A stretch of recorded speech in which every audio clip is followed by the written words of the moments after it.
मोरी सुधार सो सब भांति, जासु कृपा नहीं कृपा घाती। राम सुस्वामी कुसेवक मोसो, निज दिसि देखी दया निधि पूसो। बोलिए सियावर रामचंद्र भगवान की जय।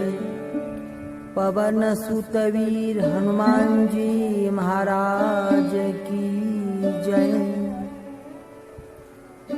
आइए मानस गंगा सत्संग में चल रहे श्री हनुमान चरित्र के पावन मंगलमय प्रसंगों में आगे हम प्रवेश करते हैं।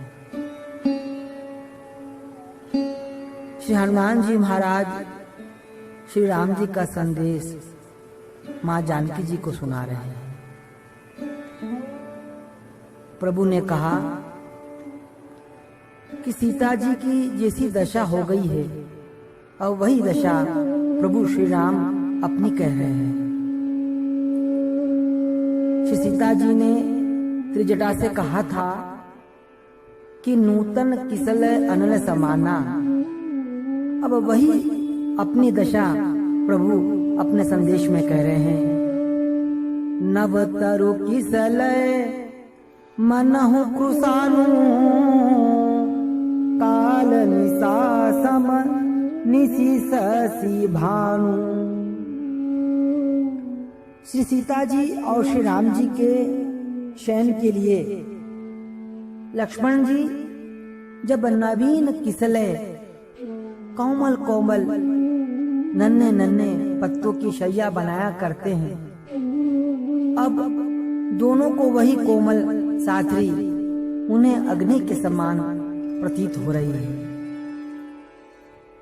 दिन में सूर्य ताप देते हैं, अब तो चंद्रमा भी रात्रि में सूर्य के समान ही ताप देने लगे हैं। रात्रि काल रात्रि बन गई। जो सुख देने वाले हैं वो अब सभी प्रतिकूल हो गए। कुबलय विपिन कुंत बन सरिसा, बारिद तपत तेल जनु बरिसा। जय हित रहे करत तेहि पीरा, उर्ग श्वास सम त्रिविध समीरा। श्री राम जी अपने संदेश में श्री हनुमान जी से कह रहे हैं कि कमल का जो वन है जो सुखद लगता था, अब भाले के वन के समान, शूल के समान चुभने जैसा लग रहा है। मेघ मानो उबलता हुआ तेल बरसाते हैं। विरही को वर्षा अति दुखदायी प्रतीत होती है। वर्षा काल का जल जब बरसता है तो तप्त तेल की तरह लगता है। तप्त तेल की तरह ये जल उन्हें दिखाई देता है।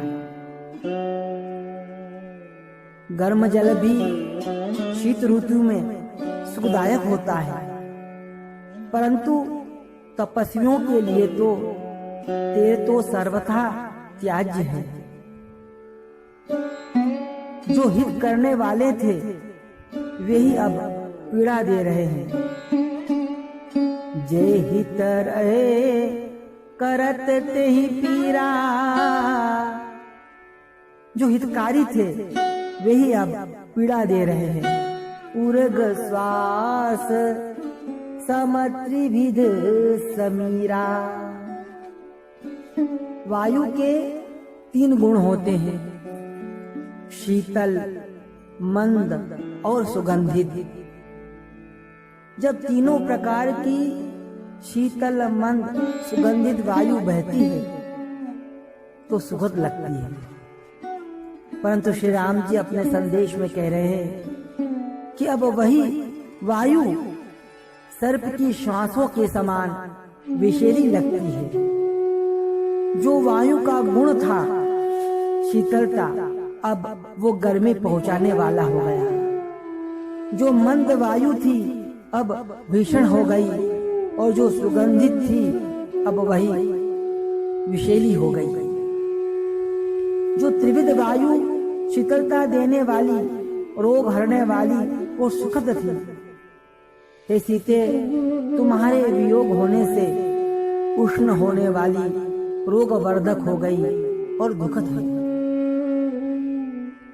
श्री राम जी अपने संदेश में श्री जानकी जी से कह रहे हैं कि अपनी हृदय की बात किसी को कहने से वो दुख कम हो जाता है, परंतु हमारी बात वही समझ सकता है जो हमारी ही तरह उस भाव को समझ सके। वरना तो अपनी बात सुनाने पर हमारे हृदय की स्थिति ना समझने वाला हमारी हंसी ही उड़ाता है, या फिर हमारे बात को अनसुना कर देता है। श्री राम जी कहते हैं, कहूं ते कछु दुख घटी होई, काहि कहो यह जान न कोई। कहने से मेरे हृदय का दुख भी कम हो जाता, परंतु कहूं किससे? जो दूसरों का दुख समझते हैं उसी से कुछ कहते बनता है, और जो ना समझे उससे कहना ही व्यर्थ है। अब आगे और गंभीरता से भरा हुआ और प्रेम से भरा हुआ संदेश श्री राम जी देते हुए कह रहे हैं, और क्या वो संवाद होता है कल हम पुनः इस कथा के माध्यम से श्रवण करेंगे। आज इतना ही। भाव से भगवान की जय जयकार करते हुए बोलिए सियावर रामचंद्र भगवान की जय। पवन सुत वीर हनुमान जी महाराज की जय।